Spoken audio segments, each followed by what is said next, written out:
नमस्कार। बाराखरीको आर्थिक संवादमा यहाँहरूलाई हार्दिक स्वागत छ। आज हामी निजी क्षेत्रको विषयमा कुराकानी गर्न गइरहेका छौँ। नेपाल उद्योग परिसङ्घको अध्यक्षमा विष्णुकुमार अग्रवाल आउनुभएको छ। अहिले पछिल्लो समयमा निजी क्षेत्रको समस्याका कुराहरू, कोभिडले पारिरहेको असरलाई कसरी हामी समाधान गर्न सक्छौँ, निजी क्षेत्रले के खोजिरहेको छ, सरकारले भनौँ नेपाल राष्ट्र ब्याङ्कले मौद्रिक नीतिको तयारी गरिरहेको छ, आजभोलि सार्वजनिक गर्ने तयारी गरिरहेको सन्दर्भमा निजी क्षेत्रलाई कस्तो खालका व्यवस्थाहरू गरिदिनुपर्छ, जुन पहिलो चरणको लकडाउनपछि शिथिल बनेको अर्थतन्त्रलाई अगाडि बढाउनको लागि निजी क्षेत्रको भूमिकालाई कुन रूपमा अगाडि बढाउनुपर्छ र विशेष गरी परिसङ्घले अब कस्ता खालका गतिविधिहरूलाई अगाडि बढाउँदैछ, परिसङ्घले विभिन्न भिजन लिएर अगाडि बढिरहेको सन्दर्भमा, विभिन्न अभियानलाई अगाडि सारिरहेको सन्दर्भमा उहाँको नेतृत्वमा परिसङ्घ कसरी अगाडि बढ्छ, यिनै विषयमा केन्द्रित गरेर कुराकानी गर्दैछौँ। विजय सर, यहाँलाई स्वागत छ। धन्यवाद हिमालजी। सर्वप्रथम त यहाँलाई बधाई छ, परिसङ्घको अध्यक्षमा निर्वाचित हुनुभएको छ सर्वसम्मत रूपमा। धन्यवाद। जस्तो अहिले हामी कोभिडबाटै सुरु गरौँ। कोभिड-19ले निजी क्षेत्र एकदमै प्रभावित छ, जसको कारण अर्थतन्त्रमा सङ्कुचन आएको पनि हामीले देखिसक्यौँ। तपाईँ एज अ व्यवसायमा रहिरहँदा, व्यवसाय ह्यान्डल गरेर आइरहँदा, अन्य व्यवसायहरूसँग पनि कुराकानी गरिरहँदा तपाईँको अनुभवमा यो कोभिडले ठ्याक्कै कस्तो खालको प्रभाव पारेको, कस्तो खालको असर पारेको महसुस गर्नुभएको छ? यसमा कुनै पनि शङ्का छैन कि जुन बेलामा मेरो प्रेसिडेन्टसिप सुरु भएको छ त्यो पनि कोभिडको बिचमै भएको छ। अरू त्यो के छ कि यो लकडाउनको लगत्तै पछि भएको छ एक तरिकाले। अरू यस्तो बेलामा उद्योगहरूको पनि हालत अलिकति समस्यामै गुज्रिराखेका छन्। उद्योग मात्रै होइन, व्यवसायहरू पनि एकदम समस्यामा गुज्रिराखेका छन्। मैले सर्टेन मतलब के छ कि इस्युजहरूलाई अगाडि राख्न चाहेँ।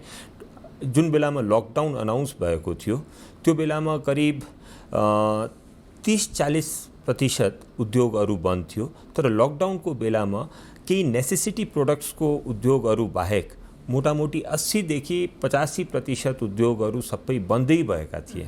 त्यो बन्दै भएका थिए मतलब अलिकति डेप्थमा गएर बुझ्ने हो भने उनीहरूको डेटर्स उनीहरूले उठाउन पाएका थिएन, अपरेसनल एक्सपेन्सेस भइ नै राखेको थियो, अरू डेप्रिसिएसन भइ नै राखेको थियो, इन्ट्रेस्टको ब्याज लागि नै राखेको थियो, केही उत्पादन गरेर केही बिक्री गर्न उनीहरू पाएका थिएन। तो यस्तो खालका उद्योगको स्थिति थियो 80% उद्योग। अरू फेरि के छ कि यो पटक हामीहरूको लकडाउन भएको हुनाले जुन मतलब जरुरी पनि छ, किनकि हामीहरूको प्राथमिकता त लाइफ सबभन्दा इम्पोर्टेन्ट कुरा छ। अब त्यो प्राथमिकता भएको हुनाले त्यो हामीहरूको दोस्रो चोटि लकडाउन पटक लकडाउन भएको हुनाले अलिकति इन्डस्ट्रीहरूलाई त इन्डस्ट्री र व्यवसायीहरूलाई त मार त परि नै राखेको छ नि। अब यस्तो दोस्रो पटक भइसकेपछि एउटा कुरा के देखा पर्नमा आइराखेको छ, त्यो डिमान्ड जुन छ, जुन एउटा इकोनोमीमा माग हुन्छ त्यो पनि शिथिल हुन गएको छ, त्यसमा इम्प्रुभमेन्ट भइसकेको छैन। सो उद्योगको पोइन्ट अफ भ्यूले एउटा ठुलो मार परेकै छ उद्योगीहरूलाई। डिमान्डको पोइन्ट अफ भ्यूले अब यो कहिलेसम्म कन्टिन्यू हुन्छ त्यो अलरेडी मारमा पर्छन्। फेरि के छ कि रिटेलर्सहरू, एमएसएमइजहरू उनीहरूले पनि त्यो केही काम गर्न पाएन, उनीहरूले पनि बिक्री गर्न पाएको छैन, उनीहरूको पनि आफ्नो स्टकहरू थुप्रिएर गएका छन्। सो उनीहरूको लागि पनि एउटा वर्किङ क्यापिटलको त ठुलो मार परेको छ, लस भइराखेको छ, त्यो एउटा कुरा छँदैछ। तर वर्किङ क्यापिटलको एउटा ठुलो खाँचो परेको छ। तो यस्तो खालको स्थितिमा हामीहरू गुज्रिराखेका छौँ। अहिले राष्ट्र ब्याङ्कले मौद्रिक नीति लिएर आउँदाखेरि सरहरूले नै स्वागत गर्नुभएको थियो कि यो बेलामा जुन खालका नीतिगत व्यवस्था राष्ट्र ब्याङ्कले गर्थ्यो एकदमै स्वागतयोग्य छ भनेर यहाँले नै स्वागत गर्नुभएको थियो। अब कस्तो राहत आवश्यक हो? अहिले फेरि मौद्रिक नीति अब फेरि आउन लागेको छ। गत वर्षको जुन मौद्रिक नीति आएको थियो त्यसबाट के छ कि उद्योगी र व्यवसायीहरूले एउटा ठुलो राहतको एउटा अनुभूति गरेको, अनुभूति मात्रै होइन त्यो हामीहरूको प्र्याक्टिकली पनि हामीहरूको बिजनेसमा पनि इम्प्याक्ट परेको त्यो हामीले हेरेकै हो। यसमा मुख्य कुराहरू के थियो कि इन्ट्रेस्ट कन्ट्रोल गर्न सफल भएका थिए। इन्ट्रेस्ट रेट के छ कि 7 देखि 9% हामीहरूले झार्नमा सफल भएका थिए। धेरै उद्योगी र व्यवसायीहरूले रिफाइनेन्सिङबाट सुविधा पाएको थियो। ब्याङ्किङ सेक्टरले पनि रिस्ट्रक्चरिङ गर्न सकेको थियो र उनीहरूको आफ्नो ब्यालेन्स सिटलाई पनि इफेक्ट नहुने गरी फेरि के छ कि उद्योगी व्यवसायीहरूलाई सुविधा पनि दिन पाएको थियो। एडिसनल फाइनेन्सिङको पनि कुनै कुनै सेक्टरमा त्यो फेसिलिटी उपलब्ध भएको थियो। सो यो सबैले गर्दाखेरि समग्र रूपमा एउटा उद्योगी र व्यवसायीहरूले एउटा ठुलो राहत पाएको थियो। अहिलेको स्थितिमा एउटा के मानसिकता देखिराखेको छौँ कि क्रेडिट धेरै मार्केटमा गयो भनेर एउटा सबैमा धारणा बनिराखेको छ। मैले यसमा आफ्नो के सिनाइको पनि एउटा के धारणा राख्न खोजेको छु कि क्रेडिट ठुलो धेरै गएर भनेर हामीहरूले हुँदैन। अगर क्रेडिट नगएको भएमा हामीहरूको एउटा इकोनोमीले सङ्कुचनको वातावरण बन्थ्यो, डिमान्ड घट्थ्यो, अरू फेरि के छ कि इन्डस्ट्रीहरू पनि डिफिकल्ट सिचुएसनमा पुग्थे। अरू फेरि त्यसले के छ कि रोजगारी र अनइम्प्लोइमेन्ट सर्जना मतलब रोजगारीलाई इफेक्ट पार्थ्यो, अनइम्प्लोइमेन्टको ठुलो एउटा प्रब्लम आउँथ्यो। तो यो सबै मतलब के छ कि मैले अहिलेको नयाँ मौद्रिक नीतिमा पनि के भन्न खोजेको छु कि हामीहरूले सङ्कुचित तरिकाले सोच्नु हुँदैन। यसलाई के छ कि डिमान्डलाई हामीहरूले अगाडि बढाउनु पर्छ, इन्ट्रेस्ट रेटलाई कन्ट्रोल गर्नुपर्छ। इन्ट्रेस्ट त अहिले पनि 1 डिजिटकै हाराहारीमा त आएको छ नि। यहाँले पहिले देखिबाट भनिरहनु भएकै विषय थियो नि। हो 1 डिजिटमा आएको छ, तर त्यो मेन्टेन पनि हुनुपर्छ। एटलिस्ट के छ कि 2-3 सालसम्म यस्तो जबसम्म हामीहरूको इन्डस्ट्रीहरू यो वातावरणबाट निस्किँदैन, कोभिडबाट हामीहरूले ओभरकम गर्दैन, त्यो तबसम्म यो मेन्टेन पनि हुनुपर्छ। अदरवाइज तो के छ कि त्यो बिजनेसहरूको ब्याङ्क्रप्सिजहरू बढिहाल्छन्, धेरै मान्छेहरू बेरोजगारीको स्थिति आइहाल्छ। सो त्यो एउटा के छ कि फेरि हामीहरूले जुन सोच्नुपर्ने जुन एउटा मानसिकताको कुरा गरिराखेको छु त्यसलाई के छ कि हामीहरूले ठुलो बनाएरै अगाडि बढ्नुपर्ने दृष्टिकोणले नयाँ मौद्रिक नीति पनि आउनुपर्छ जस्तो मेरो भावना छ। जस्तो अहिले मौद्रिक नीति आउनुभन्दा अगाडि नै होइन तयारी भइरहेको छ। अहिले प्रोभिजनिङमा अलिकति कडाइ गरिदियो, केही अगाडि मात्रै निर्देशिका जारी गरेर, यसमा चाहिँ के छ यहाँको भनाइ? प्रोभिजनिङमा अलिकति कडाइ गरेको छ। एउटा यो पनि दृष्टिकोण यसको के छ कि ब्याङ्कको पैसा जुन छ अहिले ब्याङ्कमै ही बसोस्, के छ कि बाहिर नजाओस्, डिभिडेन्टहरूबाट बाहिर नजाओस्। तर के छ कि एउटा कुरा यो पनि ध्यान दिनुपर्छ कि जुन जसले लगानी गरेको छ उनीहरूले प्रतिफल पनि चाहिराखेको हुन्छ। तर अहिलेको विषम स्थितिमा एक तरिकाले ब्याङ्कको एउटा ठुलो रोल हुँदो रहेछ। अब ब्याङ्क अगर बाइ द वे बलियो हुँदै गयो भने तो मतलब के छ कि उनीहरूले अहिलेको परिस्थितिमा राम्रो रोल प्ले गर्न सक्छ जस्तो मलाई लाग्छ। तर के छ कि जुन लगानीकर्ताहरू छन् उनीहरूले पनि प्रतिफल त पाउनै पर्छ टु सम एक्सटेन्ट। त दुईटैलाई हेर्नु पर्यो, दुईटैलाई नि हेर्नु पर्यो। जस्तो अहिले राष्ट्र ब्याङ्कले दिएको जुन सहुलियत छ नि, यो 20% चालु पुँजी कर्जा र थप 10% चाहिँ आवादी कर्जा सुविधा यहाँले पाउनुभएको थियो योभन्दा अगाडिको व्यवस्था गरे अनुसार। अहिले चाहिँ उक्त कर्जा नियमित भुक्तानी नभएमा 5% प्रोभिजनिङ गरेर 1 वर्ष म्याद थप्न गर्न पाउने भन्ने छ। यसमा चाहिँ तपाईँहरूको माग सम्बोधन हुन्छ कि हुँदैन यो व्यवस्थाबाट? नि 20% तो एकदम अहिलेको हिसाबमा चाहिँ पनि राखेको छ वर्किङ क्यापिटलमा, एडिसनल वर्किङ क्यापिटल। यो त लास्ट इयरको लागि गरेको थियो, तर त्यस्तै खालको अरू पनि हामीहरूले एक्सपेक्ट गरिराखेको छु कि एडिसनल वर्किङ क्यापिटलको व्यवस्था स्पेसली एमएसएमईजको लागि केही न त केही यो मौद्रिक नीतिमा आउँछ जस्तो हामीहरूले विश्वास लिएको छौँ। जस्तो यो वर्किङ क्यापिटलको कुरा गरिरहँदाखेरि व्यवसायहरूले लिनुभयो, तर त्यो लगानी त्यो कर्जा सेयर बजारमा गयो भन्ने पनि छ नि बजारमा। केही ब्याङ्कको जुन आफ्नो पोर्टफोलियो छ सेयर बजारको, सेयरमा लगानीको त्यो बढेको पनि पाइएको छ।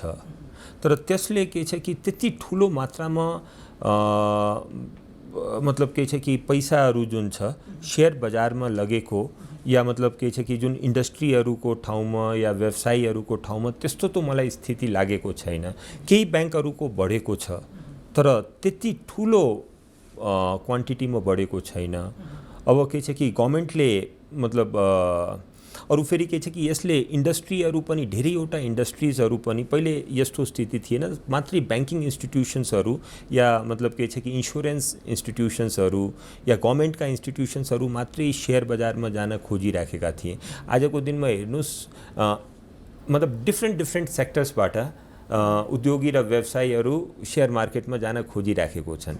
चाहे त्यो उद्योगबाट लिनुहोस्, पहिले उद्योगहरू त गिन्तीका हुन्थे कि भाइ हामीहरूको सेयर मार्केटमा, आज उद्योगबाट हेर्नुहोस् फेरि एग्रिकल्चरबाट पनि मान्छेहरू जाउन खोजिराखेका छन्। विभिन्न सेक्टरबाट सेयर लिस्टिङ गराउनको लागि, एउटा पारदर्शी तरिकाले काम गर्नको लागि र पब्लिकको इन्भल्भमेन्ट गराउन खोजिराखेका छन्। त्यो नराम्रो ट्रेन्ड त मैले भन्न मिल्दैन। व्यवस्था पनि त्यही गरेको छ कि पुँजीको आधारमा लिस्टिङ हुनुपर्छ भन्ने खालको कुराहरू पनि गरेको छ। तर अहिले चाहिँ यहाँ जुन पैसा जेको लागि भनेर लिएको त्यो चाहिँ अर्को प्रयोजनको लागि गयो भन्ने कुरा न हो। त्यस्तो मलाई त्यति धेरै जुन तरिकाले मान्छेहरूको कुनै ठाउँमा भएको पनि होला, जब सबै कुराहरू मतलब भइराखेको हुन्छ, कुनै केसहरूमा भएको पनि होला, तर मलाई लाग्दैन कि त्यो यति ठुलो इस्युज छ। सुरुमा गत वर्षको मौद्रिक नीतिले जुन व्यवस्था गरेको थियो कोभिडको असरलाई लिएर, त्यसलाई अहिले पनि हामीले कन्टिन्यू गर्दै दिनुपर्छ भन्ने सरले भनिरहँदाखेरि राष्ट्र ब्याङ्कको एउटा बुझाइ चाहिँ के पनि हामीले पाएका छौँ भने सुरुको लकडाउनको पिरियड अलिकति लामो पनि भएको थियो, उद्योग व्यवसायहरू बन्द पनि स्थिति त्यहाँ थियो, उद्योगहरू नै चल्न पाए, उद्योग कल कारखाना नै चल्न पाएको स्थिति थिएन। तर पछिल्लो समय आइसकेपछि त 1-1.5 महिनाको मात्रै लकडाउन, त्यो बेलामा पनि उद्योगी व्यवसायहरू खुला भए, कारोबार भयो। त्यसले गर्दा पहिलाको जुन खालको रेसियोमा हामीले अलिकति सपोर्ट गर्नुपर्ने थियो त्यो खालको चाहिँ यो पटक पर्दैन भन्ने बुझाइ राष्ट्र ब्याङ्कको हामीले पाउँछौँ। यसमा के भन्नुहुन्छ तपाईँ? एउटा त के छ कि यो सानो र ठुलो समयभन्दा पनि यो के छ कि फर्स्ट ब्लो एन्ड सेकेन्ड ब्लोको कुरा हो कि यो हामीले मतलब within A period of 1 year yeah within A period of 1 quarter year हामीले सेकेन्ड ब्लो झेल्नु परिराखेको छ हैन। एक पहिलो वेभले त के छ कि उद्योगी र व्यवसायीहरूलाई कमजोर बनाएको छ। अब त्यस्तो कमजोर अवस्थामा फेरि हामीहरूले सेकेन्ड ब्लो झेल्नु परिरहेको। त्यो बेला त अलिअलि हामी रिभाइभ पनि भयौँ भन्ने रिभाइभ भएको थिए, तर कम्प्लिटली त्यो रिभाइभ हुन सकेको छैन नि इकोनोमी। अब के छ कि हामीहरूले 7% को जुन हामीहरूको मतलब जीडीपीको ग्रोथ त पुग्न पाएको छैन नि, तर यसमा पनि कुनै शङ्का छैन कि हामीले नेगेटिभबाट पोजिटिभ हुन पाएँ, तर त्यति मात्रै हुन पाएँ। अब यो दोस्रो ब्लोको बेलामा हामीहरूले झन् बढी उनीहरूलाई सपोर्ट गर्नुपर्छ कि आफ्नो सपोर्ट कम गरिदिनुपर्छ। तो अब झन् कमजोर भइसकेको मान्छेलाई त झन् बढी सपोर्ट गर्नुपर्छ नि। सो त्यही हामीहरूको पनि धारणा छ। मान्छे पहिलाको भन्दा अझ बढी सपोर्ट चाहिँ राष्ट्र ब्याङ्कबाट हुनुपर्छ। मतलब यस्तो खालको मौद्रिक नीति लिएर आउनुपर्छ जसबाट के छ कि अर्थतन्त्र विस्तार होस्, सहजता प्रदान होस्। जस्तो यो सरकारले अब अलिकति सरकारको कुरा जोडौँ, नयाँ सरकार बनिसकेपछि फेरि नयाँ बजेटका कुराहरू पनि आएका छन्। यहाँले भेट्न पनि गइसक्नु भएको छ, कुरा पनि गरिसक्नु भएको छ निजी क्षेत्रको तर्फबाट। अब यदि नयाँ बजेट सरकारले ल्यायो भने त्यसमा सम्बोधन गर्नुपर्ने विषयहरू निजी क्षेत्रको लागि के हुन्?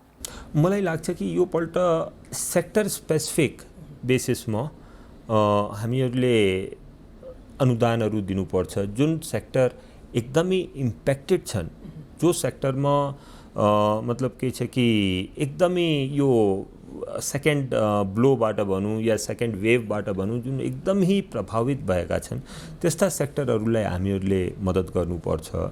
मैले केही सेक्टरहरूको कुरा गर्दाखेरि एउटा हामीहरूको टुरिज्म त भइ नै हाल्यो, ठिक छ। सेकेन्ड सेक्टर जुन एकदमै प्रभावित भएका छन् त्यो एमएसएमइज छ। हेर्नुहोस्, उनीहरूसँग धेरै ठुलो वर्किङ क्यापिटल हुँदैन, उनीहरूसँग धेरै ठुलो मिन्स पनि हुँदैन, एन्ड समहाउ उनीहरू डे टु डे बेसिसमा पनि काम गरिराखेका हुन्छन्। सो उनीहरूलाई पनि सम्बोधन गर्न जरुरी छ। तेस्रो कुरा के छ कि धेरै यातायात व्यवसायीहरू जसले के छ कि कमर्सियल भेहिकल्सहरू लिनुभएका छन्, उनीहरूले पनि त्यो कमर्सियल भेहिकलबाट कमाएरै त तिर्ने हो। अब पहिले के छ कि 4 महिनासम्म उनीहरू तिर्न पाएन, त्यसपछि उनीहरूको अपरेसनमा धेरै व्यवधानहरू भयो। अब त्यसपछि फेरि हामीहरूको सेकेन्ड लकडाउन भइदियो। तो उनीहरूको लागि पनि केही न त केही कङ्क्रिट सोचेर उनीहरूलाई पनि मद्दत गर्नुपर्छ के।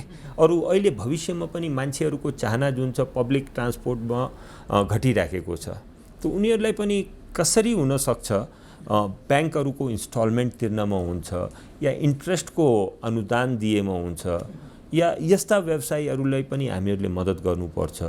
एउटा अरू पनि इम्पोर्टेन्ट कुरा, महत्त्वपूर्ण कुरा के छ कि धेरैवटा साना व्यवसायीहरूले सहकारीबाट पनि लोन लिइराखेका छन्।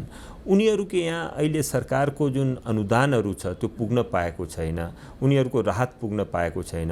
कुन तरिकाले सहकारीबाट लोन लिएका उद्योगी र व्यवसायीहरू छन् उनीहरूलाई कसरी मद्दत मिल्न सक्छ उता पनि हामीहरूले ध्यान दिनुपर्छ। एभिएसन सेक्टर इम्प्याक्टेड भइराखेका छन्। सो सेक्टर स्पेसिफिक कहाँ कहाँ हामीहरूको इम्प्याक्ट धेरै छ त्यो इम्प्याक्ट भएका क्षेत्रहरूलाई आइडेन्टिफाई गरेर उनीहरूलाई हामीले मद्दत गर्नुपर्छ जस्तो लाग्छ। बढी असर भएका क्षेत्रहरूलाई बढी सहयोग गर्नुपर्छ। जस्तो अहिले कोभिडको असरलाई छोडौँ, अहिलेलाई हामी कोभिडमा नलागौँ। यहाँ विगत 21 वर्षदेखि, उमेर 21 वर्षदेखि नै व्यवसायको क्षेत्रमा लाग्नु भएको छ। 9-10वटा कम्पनीहरू ह्यान्डल गर्नुभएको छ। आजका दिनसम्म आउँदाखेरि कोभिडको असरलाई छोड्ने हो भने मुलुकमा लगानी गर्ने वातावरण कस्तो छ? यो त पक्कै भन्न मिल्दैन कि भाइ लगानी गर्ने वातावरण राम्रै छ, धेरै राम्रो छ, त्यो त भन्नै मिल्दैन। किनकि त्यो त के छ कि तथ्याङ्कहरूले पनि देखाउँछ। तर यसमा पनि कुनै शङ्का छैन कि धेरै अब यसको लागि एउटा एफडिआईको लागि एउटा राम्रो अवेरनेस क्रिएट भएको छ। यो सरकारमा पनि भएको छ, ब्युरोक्रेसीमा पनि भएको छ र हामीहरूको उद्योगी र व्यवसायीहरूमा पनि भएको छ। तर के छ कि यसमा धेरै कुराहरू गर्ने खालका छन् जुन हामीहरूले गर्नु पनि पर्छ। मैले सिम्पल इक्जाम्पल लिँदाखेरि आजको दिनमा इज अफ डुइङ बिजनेस एउटा इन्डेक्स हुँदो रहेछ, त्यसमा हामीहरू 94 नम्बरमा छौँ। त्यो के छ कि that is somewhere which we can really improvement गर्न सक्ने क्षमता छ हामीहरूको। दोस्रो के छ कि केही न तो केही मतलब सेक्टर्सहरू आइडेन्टिफाई गरेर त्यो सेक्टर्सहरू जसरी एनर्जीमा हामीहरूको अरू आइराखेका छन्, सिमेन्ट उद्योगहरूमा पनि आइराखेको छ, लगानी बाहिरबाट लगानीहरू आइराखेको छ। सो यस्ता सेक्टर्सहरू आइडेन्टिफाई गरेर मेबी आइटी हुनसक्छ, फेरि के छ कि हस्पिटालिटी हुनसक्छ, या इभन मैले यो भन्न खोजेँ कि अपार्टमेन्ट्सहरू पनि किन नहोस्, हैन। अरू एउटा स्टेप अगाडि जाने हो भने सेयर मार्केटै किन नहोस्।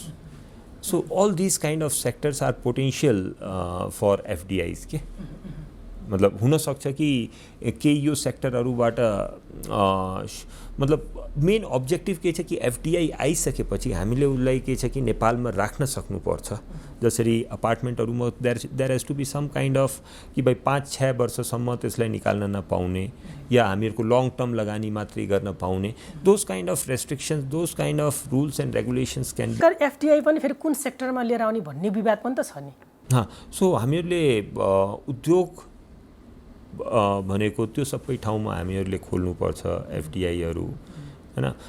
तर इम्पोर्टेन्ट कुरा के छ कि अगर हामीहरूले इकोनोमीको ग्रोथ चाहन्छु भने एफडिआईलाई प्रमोट गर्नुपर्छ हामीहरूले।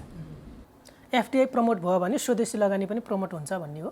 त्यहाँ टेक्नोलोजी पनि आउँछ, प्रविधिहरू पनि आउँछ, म्यानेजमेन्टको पनि सिस्टम्सहरू आउँछ र यसले के छ कि ओभरअल वातावरणलाई पनि इम्प्रुभ गर्छ। तर पहिला स्वदेशी लगानीकर्ताहरूले नै लगानी नगरिरहेको सन्दर्भमा अलिकति हिचकिचाट भइरहेको सन्दर्भमा एफडिआई कसरी आउँछ भन्ने त्यही त हामीहरूले मेक इन नेपालको क्याम्पेन अभियान अगाडि बढाएको छौँ। त्यो अभियानको मेन अब्जेक्टिभ उद्देश्य यही हो कि औद्योगिक लगानी को लागि वातावरण सिर्जना गर्ने। त्यसमा धेरैवटा ग्याप्सहरू छ, त्यो ग्याप्सहरूलाई हामीहरूले फुलफिल गर्नुपर्छ। जसरी मैले इज अफ डुइङ बिजनेसको गरेँ, ल्यान्ड एक्वायर गर्नको लागि हामीहरूका ग्याप्सहरू छन्, मतलब के छ कि रेभेन्यू पोलिसिजहरूमा ग्याप्सहरू छन्। सो यो सबै कुराहरूलाई हामीहरूले ह्यान्डल गर्नको लागि यो सालको वान अफ द मेजर अब्जेक्टिभमा पनि राखेको छौँ र यसलाई हामीहरू अगाडि बढाउँछौँ। सरले जोडी पनि सक्नुभयो परिसङ्घले कसरी अगाडि बढ्छ सरको नेतृत्वमा भन्ने कुरा। मैले परिसङ्घलाई नै जोड्न थालेँ। जस्तो अहिले सुरुमा पनि भन्नुभएको थियो एकदम क्रिटिकल समयमा नेतृत्व सम्हाल्नु भएको छ।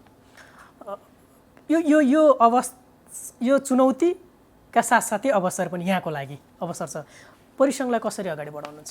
परिसङ्घमा हामीहरूले एउटा सबभन्दा ठुलो प्राथमिकता के राखेको छु भने औद्योगिक वातावरण क्रिएट गर्नको लागि हामीहरूले काम गर्छौँ।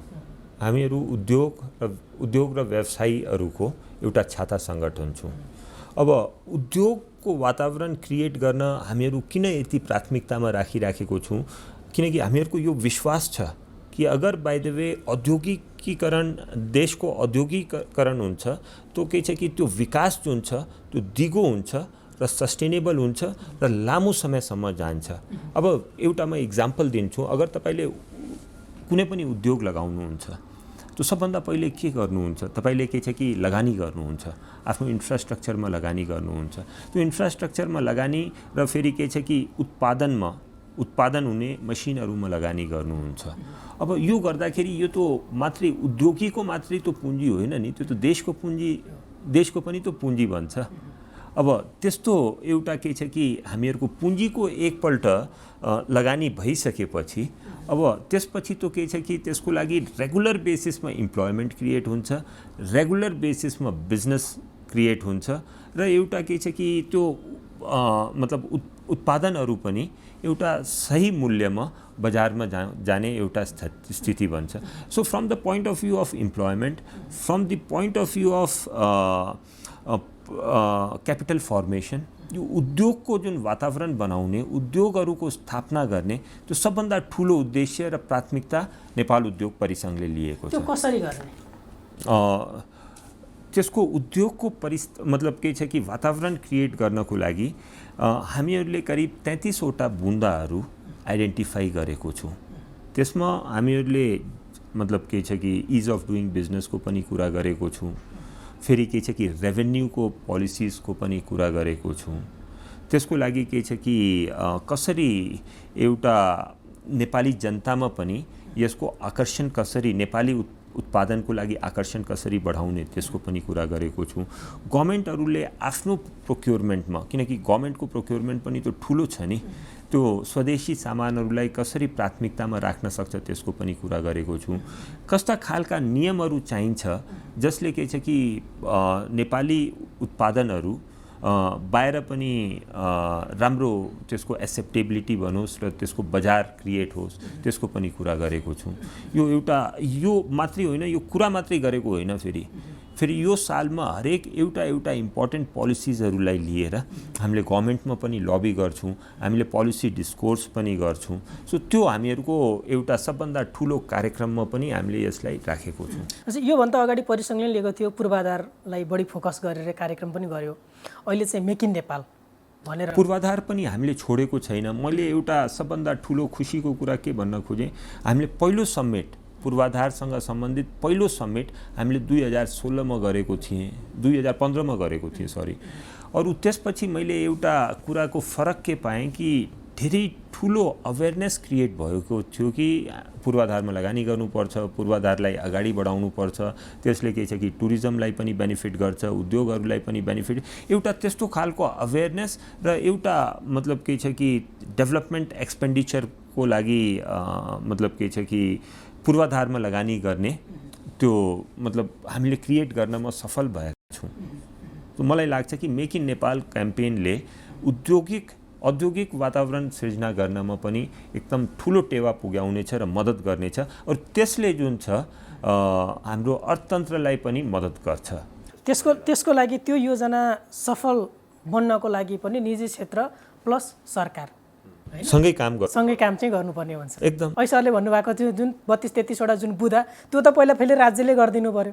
हो, सो त्यसैको लागि हामीहरूले उनीहरूलाई कन्भिन्स गर्ने काम, त्यो उसको लागि लबी गर्ने काम र जति पनि स्टेक होल्डर्स छन् उनीहरूलाई पनि कन्भिन्स गर्ने काम हामीहरू गर्छौँ। जस्तो यसैमा अलिकति अन्तिमतिर कुराकानी गरिरहँदा नेपाल उद्योग वाणिज्य महासङ्घ, म निजी क्षेत्रको कुराकानी गरिरहँदा मैले त्यो जोड्न चाहेँ। नेपाल उद्योग वाणिज्य महासङ्घले पनि भिजन 2030 भनेर लिएर आयो। यहाँहरूले पनि परिसङ्घले पनि मेक इन नेपाल भनेर अभियानै अगाडि सारेको छ। अब यी कुराहरू दुईटैको भिजनको कुरा गर्ने हो भने समृद्धि नै हो हैन, मुलुकलाई कसरी समृद्धि बनाउने भन्ने खालका कुराहरू।